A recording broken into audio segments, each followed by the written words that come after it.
রহস্যটিকায় বন্ধুরা আপনাদের সবাইকে জানাচ্ছি অনেক অনেক শুভেচ্ছা। আজকে আপনাদেরকে যে গল্পটি বলবো সেটি আমার সাথে ঘটে যাওয়া একটি ঘটনা। ঘটনাটি ঠিক ভৌতিক কিনা সেটা আপনারাই বিবেচনা করে দেখবেন। তো আমি ঘটনাটি যার কাছে শুনেছিলাম ঠিক তার মতো করেই বলার চেষ্টা করব। আশা করি আপনাদের কাছে ঘটনাটা ভালো লাগবে। যদি ভালো লাগে তাহলে লাইক, শেয়ার, কমেন্ট করে আমাদের সাথে থাকবেন আশা করি। তো শুরু করছি আমার আজকের ঘটনা। তো ঘটনাটি হচ্ছে মাস ৬ আগে গুলশানে যাবার জন্য আমি একবার বাসা থেকে বের হলাম। অফিসের একটি কাজে গুলশান যাব। তো সকালে ওই গুলশানে পৌঁছে কাজটা করে তারপরে অফিসে যাব, এই যে এরকম একটা প্ল্যান করেছিলাম। তো বাসা থেকে বের হওয়ার পরে যথারীতি হাঁটতে হাঁটতে সিএনজি খুঁজছিলাম। তো দেখা গেল যে অনেকটা পথ সিএনজি না পাওয়ার পরে হাঁটতে হাঁটতে প্রায় এই আমি যেহেতু পুরনো ঢাকাতে থাকি, তো হাঁটতে হাঁটতে প্রায় সিএনজি স্ট্যান্ডে চলে গেলাম। সিএনজি স্ট্যান্ডে যেয়ে দেখলাম তখন প্রায় 10:30টার মতো বাজে। এ, খুব একটা সিএনজি নয়, দুই তিনটা সিএনজি দাঁড়ায় ছিল। তো আমি দুজনকে জিজ্ঞেস করলাম, তারা যাবে না। একটা সিএনজিকে জিজ্ঞেস করলাম, কিন্তু সেটা একটা সিএনজি দেখতে পেলাম যে সেটা দাঁড়ায় আছে, কিন্তু ভিতরে ড্রাইভার নাই। তো সিএনজি ড্রাইভার করে এদিক ওদিক তাকানোর পরে দেখলাম যে পাশে একটা দোকান থেকে একটা ছেলে আসলো, শার্ট প্যান্ট পরা। দেখে মনে হয় না যে সে সিএনজি ড্রাইভার। তো সে আমাকে কাছে এসে বললো যে, ভাই কই যাবেন? আমি বললাম, গুলশান যাব। ছেলেটাকে দেখতে আসলে মোটেই সিএনজি চালকের মতো লাগতেছিল না। তো আমি মনে করছিলাম যে এখানে অনেক দালাল টালাল থাকে, তারা সিএনজি ভাড়া করে দিয়ে 10-20 টাকা নেয়, এরকম কিছু হবে হয়তো। কিন্তু সেরকমও তাকে মনে হচ্ছিল না। বেশ ভদ্র বেশভূষা, মাথা সুন্দর করে আঁচড়ানো, সাদা একটা শার্ট পরে আছে, তারপরে আপনার জিন্স পরে আছে, পায়ে কেটস। দেখে মনে হচ্ছে না যে সে হলো আপনার সিএনজি ড্রাইভার। তো আমি বললাম যে, সিএনজি চালক কই? তখন লোকটা বললো যে, আমিই সিএনজি চালক। তারপর সে সিএনজির সামনের দরজাটা খুলে ভিতরে থেকে ইয়ার উপর থেকে, সিটের উপর থেকে, ওই যে সিএনজির চালকরা যে পরে নীল রঙের পোশাক, ওইটা বের করে ওই সাদা শার্টের উপরে বসে বললো যে, বসেন। আমি বললাম যে, কত যান ভাড়া? বলে কয়ে, ভাড়া আপনি দিন। আমি বললাম যে, না ভাই, না বলে যাব না। বললো যে, 400 টাকা দিয়ে। আমি বললাম, না, 300 টাকা দিব, যাবেন? তখন বললো যে, ঠিক আছে, উঠেন, বসেন। তো সকালবেলা সিএনজিটা তারপর অনেকটা পায়ে গেছি, বসলাম আরাম করে। সে স্টার ইয়া দিয়ে স্টার্ট দিয়ে চলা শুরু করলো। বেশ কিছুক্ষণ আসার পরে গুলিস্তানের কাছাকাছি এসে একটা জ্যামে পড়ে গেলাম। তো সকালবেলা যে আমার হাতে সময় আছে অবশ্য, আমি যেখানে গুলশানে যাব সেখানে 12টার মধ্যে পৌঁছালে হবে। মাত্র 11টা বাজে, 1 ঘন্টা সময় পুরো আছে, এত সময় লাগবে না গুলশানে যেতে। তো তারপর জ্যামে বসে আছি, অনেকক্ষণ ধরে জ্যামে বসে আছি, যে একদম সকালবেলা এই বিশ্রী টাইপের একটা জ্যাম সবসময় এই গুলিস্তান এই এলাকাটাতে থাকে, গুলিস্তান মতিঝিল। একবার যদি জ্যামের গিট্টুটা লেগে যায় তাহলে দেখা দিল যে সেটা প্রায় অনেক সময় নিয়ে নেয়। তো বসে আছি তো কতক্ষণ মোবাইলে এটা ওইটা দেখলাম। তারপরে দেখি সিএনজিওয়ালা এদিক ওদিক তাকাচ্ছে, হ্যাঁ, এর সব আশেপাশের লোকজনের সাথে কথা বলতেছে, এই কি এটা ওইটা জানতেছে। তো আমি এক সময় আমি বললাম, লোকটা আমার জিজ্ঞেস করলো যে, ভাই আপনি কি করেন? আমি বললাম যে, আমি একটা অফিসে চাকরি করি, ইঞ্জিনিয়ার, তো একটা অফিসে চাকরি করি। তুমি জানতে, না মানুষ জানতে চাচ্ছ কেন? আমি বললো যে, না, মানুষের সাথে কথা বললে ভালো লাগে ভাই, আমি আসলে কথা না বলে থাকতে পারি না।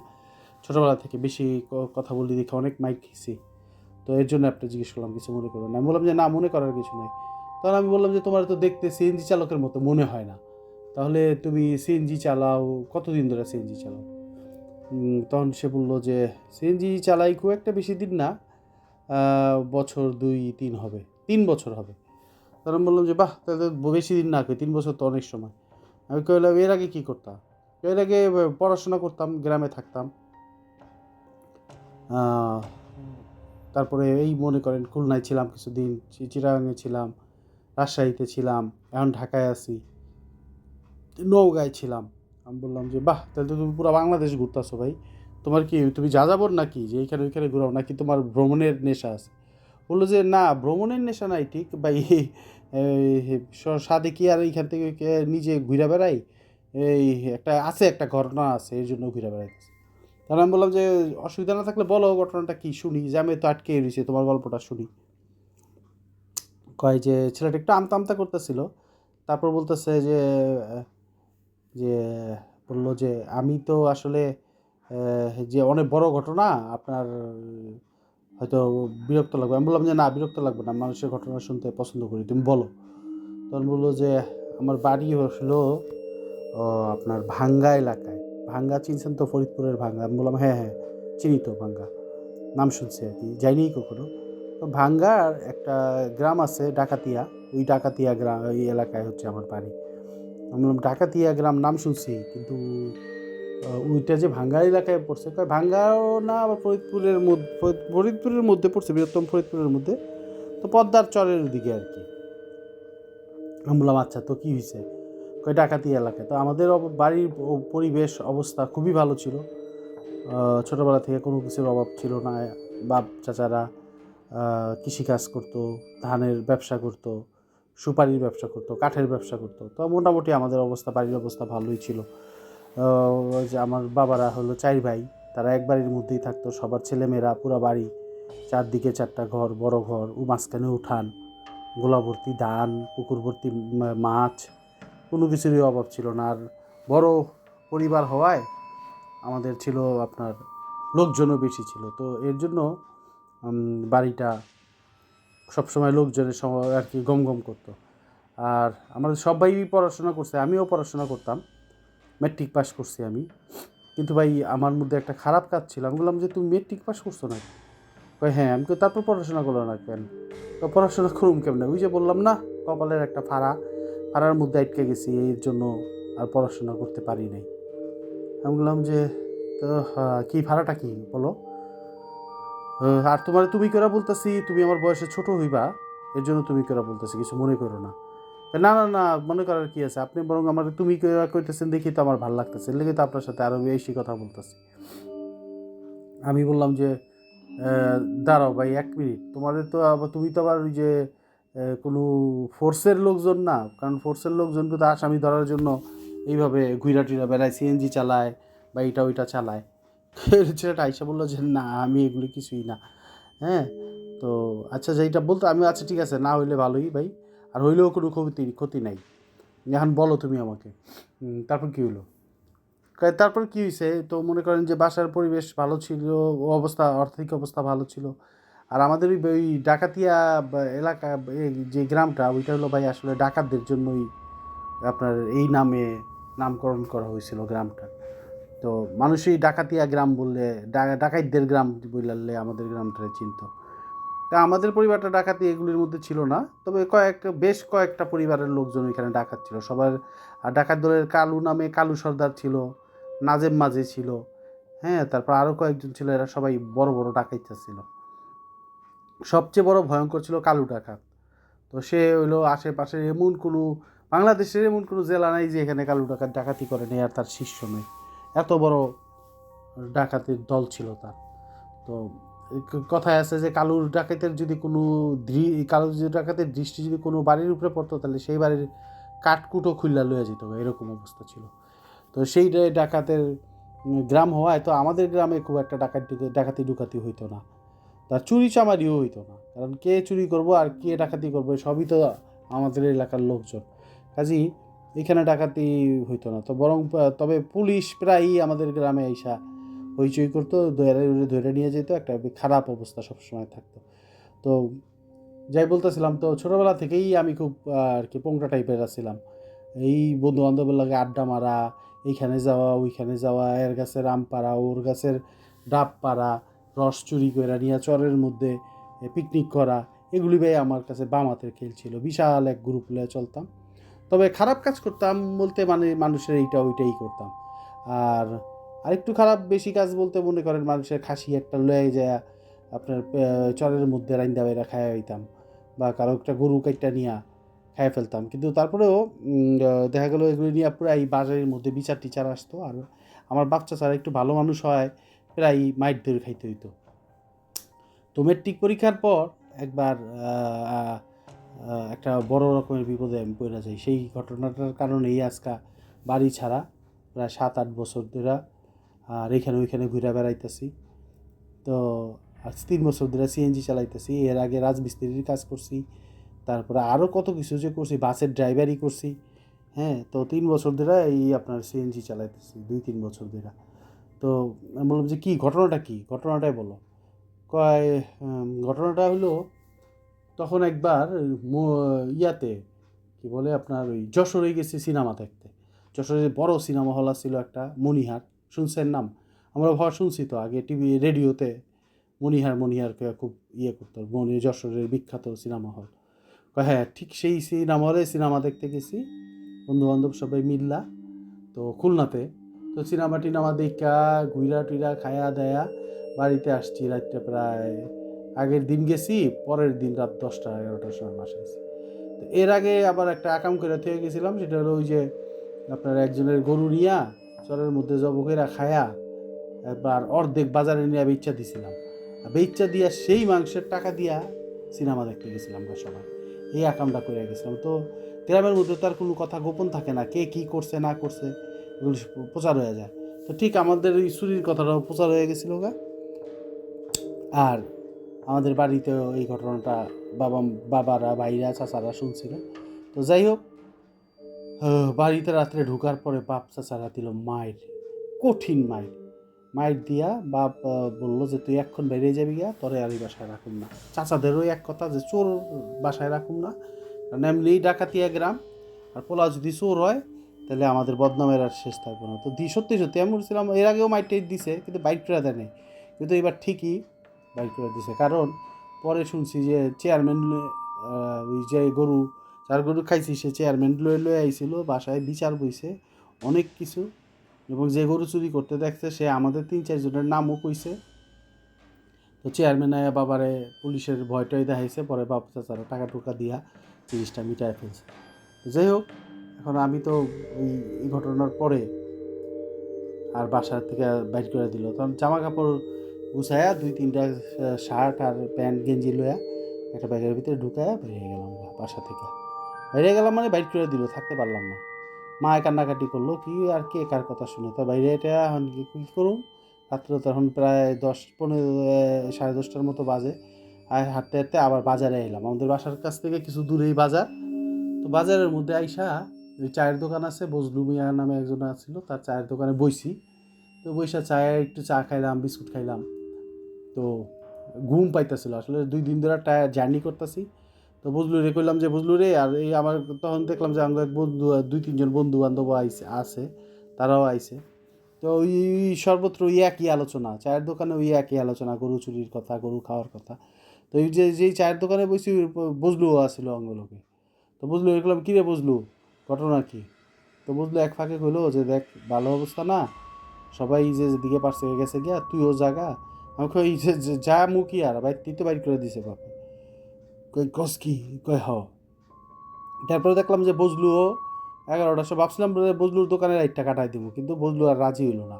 বলল না রে বাবা, বাইরা রাগ হইছে, দোকান বন্ধ করে তোরে যদি দোকানে রাখি তাহলে চেয়ারম্যানও করে দিছে, কিন্তু আয়া শাসায় গেছে।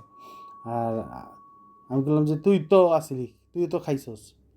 তো দেখ দোস্ত, এই তো কথাটা কাউরে কইস না, কারণ আমার নামটা যেহেতু আয় নাই, বাচ্চা গেছি গা। তো তুই দোস্ত এখন আপাতত কোথাও যায় কাটা দে, পরে কয়েকদিন পরিস্থিতি ঠান্ডা ঠান্ডা হইলে আইস। তো এই কথা শুনি না, পরে বাসা থেকে বাইরে গেছি, বাইরে হইয়া কী বলে দোকানে, তো চায়ের দোকানে বয়ে রইলাম। তোর বসলু দোকান বন্ধ করে গেল গা, আমি কই যাবো এত রাইতে। আমি যে মনে মনে ঠিক করছি যে ঢাকায় যাবো গা, ঢাকায় যেয়ে কিছু একটা করুম, আর এই গ্রামে থাকুমি না। তো এই চিন্তা সেই কাজ, এখন কিন্তু এত রাত্রে কই যাবো, আশেপাশের দোকানপাটগুলো সব বন্ধ হয়ে গেলো। আমি তখন করলাম কি, চায়ের দোকানের সামনে যে বেঞ্চিটা থাকে, ওই বেঞ্চিটার মধ্যে এই ব্যাগটা রাইখা মাথা দিয়া ওই বেঞ্চির মধ্যে শুয়ে রয়েছি। তো শুয়ে সারাদিনের ক্লান্তি, টায়ার্ড ছিলাম অনেক, ঘুমাই গেছি গা। তো ঘুমাই যাওয়ার পরে কতক্ষণ ঘুমাইছি জানি, হঠাৎ করে দেখি আমার শরীর জানি কে আতাইতেছে। হ্যাঁ, মোটা করে হাত, মোটা হাত, হ্যাঁ, থাবা দিয়া লাভ দিয়া ওইটা থাবা দিয়া হাতটা ধরছি। হাতটা দিলে তাকায় দেখি আমার সামনে 4-5 জন লোক দাঁড়ায় রয়েছে, কালা কালা লম্বা উঁচা লম্বা লোক, সবার মুখ ঢাকা, চোখ মুখ কারো দেখা যাইতেছে না। তো তো চাঁদের আলো আছে কিন্তু চোখ মুখ কারো দেখা যেতেছে না, অন্ধকার, মানে দোকানের ছায়া পড়ছে, এর মধ্যে এরা দাঁড়ায় রয়েছে, নিচে আমি। তো চমকায় গেছি গা, বুক ধর ধর করে উঠতেছে। তারপরে যে লোকটা আমার আতাইতেছিল সেই লোকটা বললো, ওই তুই কে রে? গলাটা আমি চিনা ফেললাম। আমি বললাম যে আমি। তো তো তারপরে আমার কয়, এই তুই তুই আর এমুকের বললা না? তখন আমি বললাম এইবার গলাটা চিনছি আমি, কারণ এই গলাটা হইলে আর কেউই না, এই যে এই গ্রামে যে ডাকাত দলের সর্দার কালু সর্দার আছে, হ্যার গলা। তো কালু সর্দারে আমরা সকাল বিকাল দেখতাম, চাচা ডাকতাম। তো আমি বললাম, চাচা আমি আমি আমি ওই তুই এখানে কে, এত রাত্রে কী করস? আমি তো বলেছিলাম পুলিশের লোকটোকে এনে ইয়া করে রয়েছে, কি বলে, আঙ্গ ধরনের লেগা ভাত পাইতে বই রয়েছে। না না চাচা আমি। তুই এখানে কেন? কী করুম চাচা, বাইর থেকে বাইর করে দিছে বাপে। কালকা যে কাজটা করছস, এই নিজের গ্রামের মধ্যে কেউগুলি করে রে, এই কয়া কালু সরকার আমার মাথার মধ্যে একটা চাটি মারলো। এই বাপ দাদার নাম সব বদনাম করতেছস, হ্যাঁ? এসব করবি যে গ্রামের বাইরে থেকে দূরে দূরে যা করবি, খায়া লয়ে আয়া করবি। আর এগুলি কি গ্রামের মধ্যে করস? একই গ্রামের মধ্যে, হ্যাঁ? এগুলি কিছু গোপন থাকে এক কান দুই কান হইতে? হ্যাঁ, চোর হয়ে তো তখন তো তোর নামে তো চোর হয়েছে, তো সবাই তো তোর চোরা চোরা করে ডাকবো। আরে ডাকাইত করে ডাকলেও তো তুই আঙ্গ দলে ভিড়তে পারতি, তোর তখন চোর করে ডাকে। বুঝেন অবস্থা? আসলে পরে বুঝলাম যে কাজটা খুব খারাপ হয়েছে। তখন আমি কাহিনী ইন্স্যুরেন্স বাসার সাথে বাইক করে দিছে, কোথাও যাওয়ার জায়গা নাই। এইসব না কইরা যদি আঙ্গুলকে ভিড়তি, তাহলেও তো কিছু নগদ টাকা কামাইতে পারতি। হ্যাঁ, চুরি চামারি করে খায়া কি চুরি কামারি করে খায়া লাভ কী কর? তারা তখন আমি কইলাম যে চাচা আপনাকে দলেই মনে হয় আমার ভিড়তে হইব, যেই অবস্থা দায়িত্বে বাইর করেছে, কই দিব যেমন জানি না। তখন চাচা বললো যে ঠিক আছে, তাহলে এক কাজ কর, আজকে আঙ্গুরিতের লগে চল, আমরা একটা কামে যেতেছি, 10% পাবি, যা লাভ হইব এর দিকে বাট বাটানোর সময় সবাই 10% করে। ওই যে ওরা দ্বারা দিছে, ওরা পুরানা আদমি 20%, তুই এলো 10%, যা হইব, যদি যাই রাজি থাকো তাহলে চল। তখন আমি বললাম যে এত রাইতে কই যাবো, যাই একটা ডাকাইতের অভিজ্ঞতা হইব, যাই ডাকাইতে দলের লগে যাই। আমি বললাম কই যাইবেন চাচা? যামু যেখানে যাওয়ার যামু, যাবি কি না কো? আমি বললাম আচ্ছা ঠিক আছে চলেন। তখন কালু তাদের পিছনের একজনের ডাইকা কইলো, ওই আরে লই কি কস, আজকে তো এমনি দলের লোক কম, একজন বাড়লো, যদিও আনারই কোনো কামে লাগবো না, তারপরে মালটাল গুছাইতে তো পারবো। এই তুই মালটাল গুছাইতে পারবি না? তখন আমি বললাম পারবো চাচা। তারপর ওই ইয়া করলো যে ঠিক আছে চল তাইলে ওঠ। তো এর মধ্যে ওই কালু সর্দার পিছনে একজনটা বললো, ওই আর একটা ড্রেস দে। তো এর মধ্যেই দেখি পিছনের লোকটা একটা কালা গেঞ্জি দিল আর একটা লুঙ্গি দিল, এটা পরে এলো। আমি বললাম যে এটা পরতে হইব কে, আমি তো প্যান্ট শার্ট পরে আছি, এটার উপরেই পর, প্যান্ট শার্টের উপরেই পর। তখন আমি প্যান্ট শার্টের উপরেই আপনার ওই ড্রেসটা পরে রয়েছি, কালো ড্রেস, কালো একটা গেঞ্জি, কালা লুঙ্গি, প্যান্টের উপরে পরছি, প্যান্ট কুটায় উপরে করে ছোটো করে, তার উপরে একটা লুঙ্গি পরে লইলাম, তারপর কোচর দিয়ে লইলাম। তো দেখতে হ্যাগো মতোই লাগতেছে পুরা। তা আমি আরও পাতলা টাতলা ছিলাম। তারপরে এরা ওই হাঁটতে হাঁটতে হাঁটতে হাঁটতে আপনার ওই খালের পাড় দিয়ে যায়, বড় রাস্তায় উঠলো, বড় রাস্তা পার আয়া যায় নদীর পাড়ে গেলাম। নদীর পাড়ে যায় দেখি একটা ট্রলার দাঁড়ায় রয়েছে। তো এই ট্রলারটার মধ্যে যে ট্রলারে আমরা যাওয়ার পরেই একটা লোক বেরিয়ে, আর এই চায়া দেখি কি জানেন, এটা হলো নাজেম ডাকাইত। এই গ্রামে 2 জন ডাকাইতি খুব বড় বড়, একজন হলো কালু ডাকাইত আর একটা হলো নাজেম ডাকাইত, নাজেম মাঝি যে নামে পরিচিত। তো নাজেম মাঝি কালু ডাকাত সর্দারের দেখা গেলো, কি আয় কালু আইসোস, আয় আয়, কখন ধরে বই রয়েছে তোর লেগা, হ্যাঁ এমন করলে হইব? সে আউনের কথা কয় না, এটা কামটা কামে দেরি হয়ে গেছে গা, আইলাম। তারপরে সে একে একে দেখলাম আরও 2-3 জন আয়া দলে ভিড়লো কালু ডাকাতের, প্রায় সবজন মিলা 12 জন লোক হইলো। নাজেম মাঝি ট্রলারটা দিয়া বললো যে ভিতরে লোকজন চালক আছে 2 জন, যা তোরা লয়ে যাবো, আবার ট্রলার ছেড়ে দিছে। তো কালু সর্দার কিছু করলো কি, কয়েক দাঁড়ায়া পকেট থেকে কিছু টাকা বাইর করে নাজিম মাঝির হাতে দিয়ে দিল।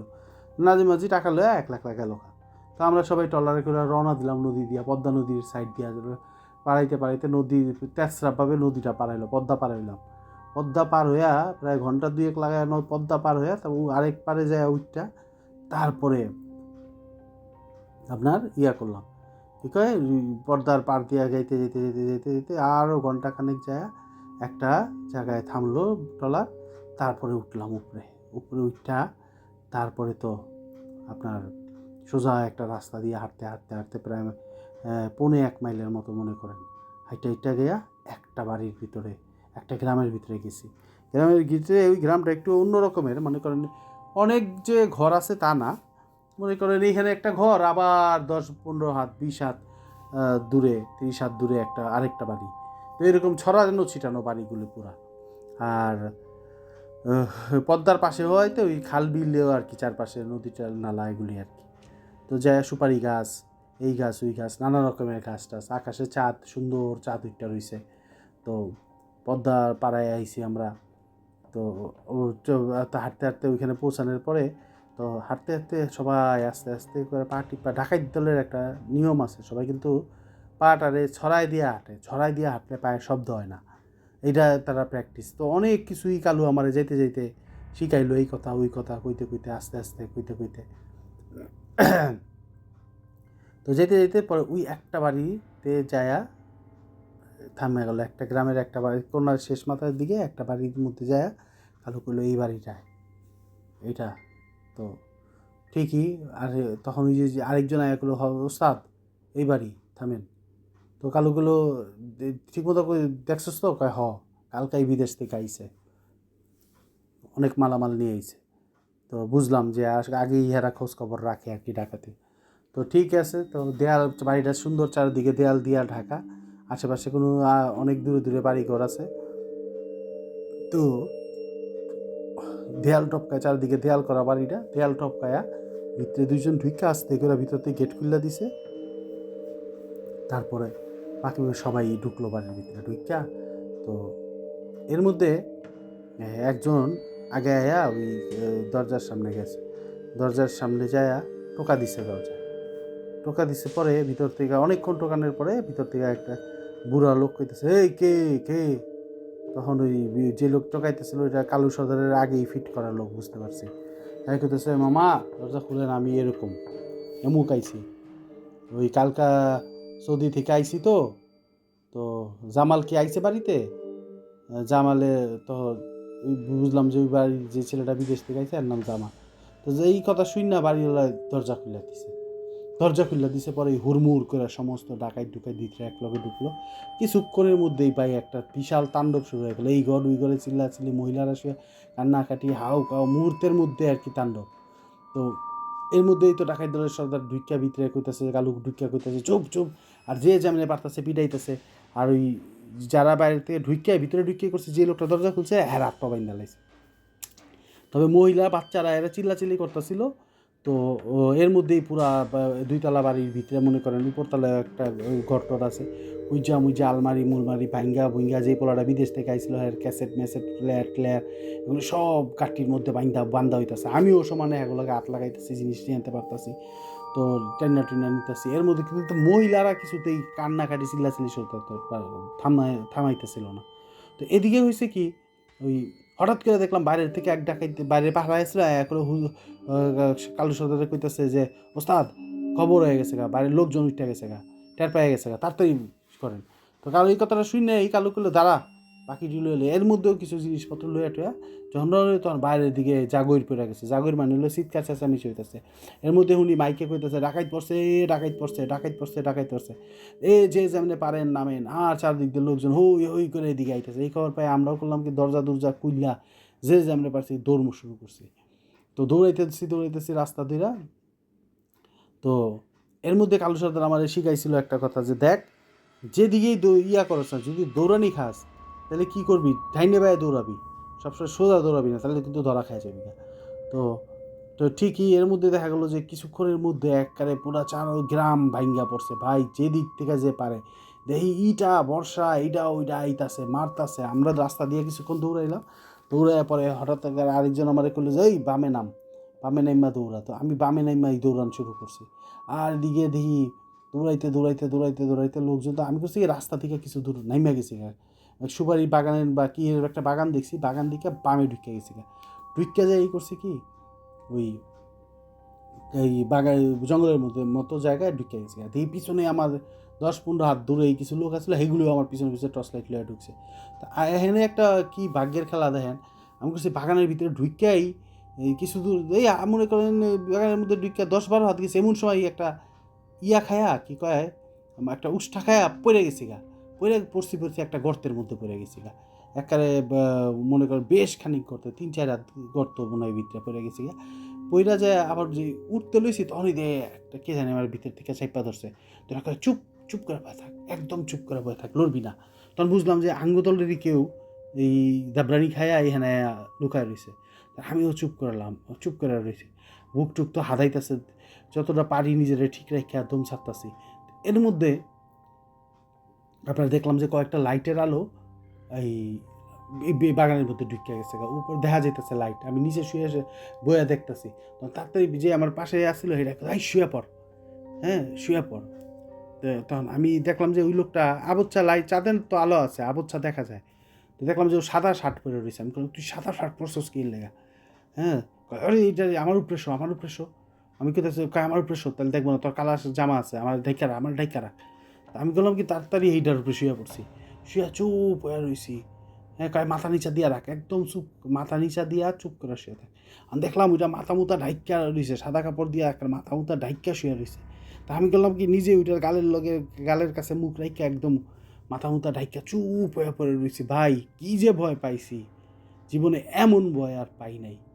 হ্যাঁ বুঝেন, উপরে উপরে দিয়া দেখতাছি, এই সাইড দিয়া আলো হইতাছে, দেখতাছি যে আশেপাশের লোকজনের কথা শুনে ওই কই গেছে, আরেকটা পিছন দিয়ে কইতেছে এখানেই ঢুকতে দেখছি, খুঁজ ভালো করে খুঁজ, এখানে আছে। আরেকটা কইতেছে না মনে হয় বাইরে, একদম বাইরে গেছে গা, পশ্চিম কান দিয়ে গেছে গা। তো এইরকমই আর কি। তো ভাই যেই ভয় পাইছি আল্লাহ আল্লাহ করতেছি, আল্লাহ যদি বাঁচি আর কোনো দিন আপনার এই দিকে আসুন না, এই কাজে আসুন না। কারণ ভাই তখন ডাকাতরা যদি একবার ধরা পড়তো ভাই, প্রথমেই ধরা পিটায় মেরে লাইতো, তারপরে যা থাকে। আর এগুলির কোনো কেস মিস মামলা হইতো না, উল্টা ডাকাত মারতে পারলে আর পুরস্কার দিত থানা থেকে। তো বুঝেন এই অবস্থা, কী ভয়টা পাইছি জীবনে এই খারাপ কাজের এতটাই খারাপ হয়ে গেছে, তখন নিজের উপরে না একটা কেমন ঘৃণা হয়ে গেছে। বলছি সে খারাপ হইলাম, এরকম খারাপ, আহারে মায়ের মুখ বাইসা উঠলো, বাপের মুখ বাইসা উঠলো, ভাই গো মুখ, চাচা গো মুখ, সবাই মুখ বাইসা উঠলো চোখের সামনে। মনে হলো আজকে আমি শেষ, আজকার বাঁচব। এর মধ্যে 5-7 জন উপরে তো খুঁজতেছে। দেখেন কী অবস্থা আমার, যে আমি যেই গর্তের মধ্যে পড়ে রয়েছে তার আশেপাশ দিয়া ওরা আইতাছে যাইতাছে, ওদের কথা শুনতাছি, কিন্তু ওরা এইদিকে লাইটও মারতেছে কিন্তু আমার দেখতেছে না। কীরকম ভাগ্যটা! তা আমি তো একবার মনে করছিলাম যে গেছে গিয়ে, ওরা একটা সাইডে আয়া, গর্তের সাইডে আয়া এইদিকে আসে নি, কেউ দিকে আসে নি, দেখ দেখ করে পরে এরকম করতো। যাই হোক, ওরা এই 15-20 মিনিট একটা পুরা কাহিনী ঘটায় দিয়া ওরা করলো কি, পরে আপনার আস্তে আস্তে করলো না, গেল আবার যেদিক থেকে আইছিল ওদিকেই গেল গ্রুপটা। তারপরেও আমি চুপ করে পড়ে রয়েছি, আর যে যার উপরে শুয়ে রয়েছিলাম হ্যাঁ একটু সাইডটা দিয়ে একটু বইতে গেছে, চুপ লড়িস না, এখন ওরা রাস্তার মধ্যে আছে, লড়িস না, চুপ করে পড়ে থাক, যদি বাঁচতে চাস পড়ে থাক, আর যদি মরতে চাস তাহলে যা। তো আমি চুপ করে পড়ে রয়েছি। তো এরা তো অভিজ্ঞ ডাকাইত, এরা সব জানে। আর আমি তো ভাই নতুন আইছি, কাজে একটা কথা মতো চলাটাই বুদ্ধিমানের কাজ মনে করলাম। আল্লাহ আল্লাহ করতেছি, আল্লাহ তুমি কোনোভাবে বাঁচায় দাও, আর জীবনে কোনো খারাপ কাজ করো না, এইরকম নিয়ত করে নিলাম। তো ভাই যাই হোক, তো আরও আধা ঘন্টা পরে ওইখানে যখন পড়ে রয়েছি, রাত কত হয়েছে জানি না, প্রায় 1টা 2টা 3টা বাজবো হয়তো। তারপরে ওই নিচের থেকে হঠাৎ করে শুনলাম যে নিচে যেটা এটা আর কোনো শব্দ টব্দ করে না, আর উপরেও কোনো শব্দ নাই, একদম নিশুতি রাত। হ্যাঁ 4টা আস্তে আস্তে দেখলাম এই সুবারির এই গাছের উপর দিয়ে যায় আরেক দিকে ঢুলা পড়তেছে যায়, এরকম অবস্থাটা দেখতেছি যে আস্তে আস্তে পশ্চিম দিকে যাইতেছে চাঁদ। তার মানে অনেক রাত হয়ে গেছে গা। তো আস্তে মাথা তুললা দেখি উইডারে যেটা পড়ে রয়েছিল উইডারে ডাকতেছে, এই উঠ উঠ গেছে গা। আমি দেখি ওইটা শুয়েই রয়েছে, উঠে না। আমি বললাম যে এই ভাই ঘুমাই গেছেন কেন, নাকি উঠেন, কেউ নাই এখন, এখন চলেন জায়গা। তো দিয়ে ওইটা টানে। তো এরপরে আমি বললাম কি যে ভাই কী হয়েছে, উঠেন না কেন, উঠেন না, এই মিয়া উঠেন না, আস্তে আস্তে কইতাছি, গলার স্বর বেশি বাড়াইতেও পারি না ভাই, যদি কেউ থেক্কা থাকে আবার শুনালায়। তো কিছুক্ষণ পরে ডাকিয়া দেখি নাই, তারপর আমি বললাম কি দেখি এটা হুইয়েই রয়েছে, একদম লম্বা সাদা কাপড় পরে শুয়ে রয়েছে। তখন আমি বললাম কি পকেট থেকে আমার ওই যে বিড়ি খাইতাম, তো ওটা লাইটার ছিল, লাইটার বাইক করে লাইটার চালাইছি, লাইটার বাইক করে যায় দেখলাম, এটা আপনি নিজের চোখে বিশ্বাস করবেন না ভাই, দেখলাম যে ওইখানে কোনো মানুষ না, একটা মরা মানুষ শুয়ে রয়েছে, ওই সাদা কাপড় আর কিছুই না, কাফনের কাপড়। তার মানে আমি একটা মরা মানুষের লগে শুয়েছিলাম, আর মরা মানুষ কথা কইছে। আপনি বুঝেন অবস্থাটা, লাভ দিয়া একটা কবরস্থান থেকে লাভ দিয়া এই কবরের ভিতর থেকে বাইরে গেছি গা। বাইরে যায় মানুষের ডরে না ভাই, এই কবরের মানুষের ডরে দৌড় মারছি। হ্যাঁ, মৃত মানুষের ডরে দৌড় মারছি। সারা শরীর কেমন করতেছে ভয়ে, কাটা দিয়া উঠছে। আর যে আমি যেদিক থেকে আইছিলাম, মানে ওই যে যে শুরুতে গ্রামের ভিতরে যেদিক দিয়ে ঢুকছিলাম ওই রাস্তা দিয়ে তো আমরা আইছিলাম, ওই রাস্তা দিয়ে দৌড়াইতে একেবারে পদ্মার পাড়ে আয়া পড়ছে। পদ্মার পাড়ে আয়া দেখি কি বুই ট্রলারটা দাঁড়ায় রয়েছে, আরও 2-3 জন ট্রলারের উপরে বয়ে রয়েছে। তা আমার দিক কে কইছে আয় তাড়াতাড়ি আয়, আর কই আর কারো আইবো? আমি বললাম কাউরেই দেখি নাই। আমি ট্রলারের উপরে ওইটা থর করে কাঁপতে কাঁপতে জ্ঞান হারাই লাইছি। যাই হোক, তারপরে তো ভাই এই ট্রলার লয়ে আবার আমাদের গ্রামে আইছে। তা আমি আর এই গ্রামে যখন ঢুকছি, তখন গিয়ে ওরা পানি পুনি দিয়ে গেলাম ফিসে কই তুই এত ভয় পাইছিস কিলা? আর কই? আমি বললাম কেউ কেউ কোন দিকে আমি জানি না, আমি নিজের জান লয়ে বাচ্চা আইছি। তো তারপরে আপনার ওই ট্রলার লয়ে আইলে পরে আমাদের গ্রামের নামলো। নামার পরে আমি আর ওই বাড়িতে যাই নাই, ওইখান থেকেই বাস স্টেশনে গেছি। বাস স্ট্যান্ড থেকে ওই যে আরেকটা নৌকায় করে সকালবেলা বাস স্ট্যান্ড গেছি। বাস স্ট্যান্ড থেকে এই যে গেছি গিয়ে একেবারে খুলনায় যায় ওইখানে হয়েছি ভাই। এই যে একটা অভিজ্ঞতা, যে ওই কবরের মধ্যে একটা মৃতদেহ আমারে বলল যে চুপ করে শুয়ে থাক, লড়িস না, বাঁচতে চাইলে এই করিস। তো এইটা কে ছিল ভাই? এই যে ভয় পাইছি, এই ভয় তো ভাই আমার যায়নি। পরে আল্লাহ বাঁচায় আনছে। পরে বুঝছি যে হুজুরের কাছে গেলাম, হুজুর আমারে কইল যে তোমার ভাগ্য অনেক ভালো, তওবা করছো ঠিক আছে। খুলনা এক হুজুরের লগে কথা কইছিলাম, সে বলছে তওবা করছো ঠিক আছে, বাচ্চা গেছো, আর জীবনে খারাপ কাজ করো না। এরপর থেকে ভাই কোনো খারাপ কাজটা আর করি না। কিন্তু ওই যে গ্রামে যে গেছিলো, ওই যে আমাদের লগে যারা ডাকাতি করতে, তাদের কালু সর্দারও ওই ইয়াতে কী বলে ওই ডাকাতি করতে যে ধরা পড়ে গেছিলো। কালু সর্দারে মাইরা মুইরা পরে জেলে দিয়ে দিছিল। আর ওই যেই লোকটারে বাঁধছিল বাড়িতে যায়, সেই লোকটা শুনছিল মারা গেছে। হেরা মামলা করছে, ডাকাতি কেসের মামলা। তো সেই মামলায় বলে ভাই কেমনে জানি আবার আমার নামও বলে জড়ায় গেছে। তো সেই ভয় থেকেই ভাই আজকে এত বছর ধরে বাড়ির বাইরে। তো এরপরে তো বুঝেনি, এরপর থেকে আজকে এইখানে, কালকে ওইখানে, এইভাবে ঘুরে বেড়াইতেছি। অথচ দেখেন আমি কোনো রকমের কোনো কিছু করিও নাই। তো কিছু না কইরাও এই যে বিপদের মধ্যে পড়ে গেছি, এই বিপদ থেকেই হলো ভাই এই ঘটনাটা ঘটলো। তো আসলে বিপদ যদি ভাগ্যে থাকে কেউ তো আর বাঁচাইতে পারে না, বুঝছেন না? তো বাঁচাইতে পারে না দেখেই তো আজকে আমি সিএনজি চালাই। তো আমি বললাম যে তুমি তো আসলে অনেক বাইচা গেছো গা, এত বড় বিপদ থেকে তুমি বাইচা আইছো ভাই। তুমি তো তো গল্প হয়ে যায় একটা, কি ভয়ঙ্কর কথাবার্তা। তোমার কি এখন কোনো খারাপ লাগে? মানে আসলে কি পরে তুমি নিজে কিছু চিন্তা করছিলে ওইটা কি ছিল? কবরস্থানে মরা মানুষ ছিল, নাকি জিন ছিল, ভূত ছিল, পেট ছিল, ভাই কিছুই জানি না। কিন্তু যখনই আমার এই কথা মনে হয়, তো আমার তখন ভাই আর কিছু ঠিক থাকে না। এই যে আপনাদের কইতাছি, দেখেন এই দিনের বেলাও আমার শরীরের পশম টশম জায়গা গেছে। আমি সত্যিই তাকায় দেখি পোলাটার হাতের পশম, আর কি আমি নিজেই ভয় পেয়ে গেছি না। আসলে এরকম একটা ভয়ঙ্কর করে দিয়ে আমি বললাম যে তারপরে কয় ভাই মামলা হয়েছে, এখন ওই আমি তো ফেরারি আসামি হয়ে রয়েছি। তো আর এমনি করতেছি আর কত বছর মামলা, বাড়িতে আর যাই না। ওই যে বাড়ি ছেড়ে আইছি, এরপরে বাড়ি যাইনি। তো ভাই এরপরে খারাপ কাজ করি না, ভালো কাজ করি, এইভাবে চলি। এরপরে আমাদের ওই যে কী বলে জ্যাম রাস্তাতে খুলে গেছে। আমি গুলশানে পৌঁছায় গেলাম, ওই রটে ভাড়া দিলাম, আর ভাড়া দিয়ে করলাম ভাই ভালো হয়ে যাও, ভালো হয়ে গেছো, এটাই একটা ভালো কথা। আর তোমার গল্পটা খুব ভালো লাগছে, যে তুমি যদি অনুমতি দাও তাহলে আমি গল্পটা শেয়ার করুম আর কি, তোমার যদি আপত্তি না থাকে। সে বললো যে আমার আপত্তি কি ভাই, আমার নামও জানেন না, দামও জানেন না আপনি কিছু। হ্যাঁ, আপনি বললেন গল্পটা, তবে আপনার কাছে গল্পটা কইছি, এটার জন্য আমার ভালো লাগছে। তো বন্ধুরা, আজকে এই পর্যন্তই ছিল এই গল্পটি। আশা করি এই গল্পটি আপনাদের কাছে ভালো লাগছে। যদি ভালো লাগে তাহলে আশা করি আপনারা রহস্যটিকার সাথে থাকবেন। এবং আপনাদের যদি কোনো গল্প থাকে, আপনাদের যদি কারো কোনো এই ধরনের অভিজ্ঞতা থাকে, তাহলে আমাদের সাথে শেয়ার করতে পারেন। আমরা সেটা অবশ্যই আমাদের এই চ্যানেলে প্রচার করব। যে যেখান থেকে আমাদের অনুষ্ঠানটা শুনছেন সবাইকে শুভেচ্ছা জানিয়ে আজকের মতো বিদায় নিচ্ছি। আসসালামু আলাইকুম।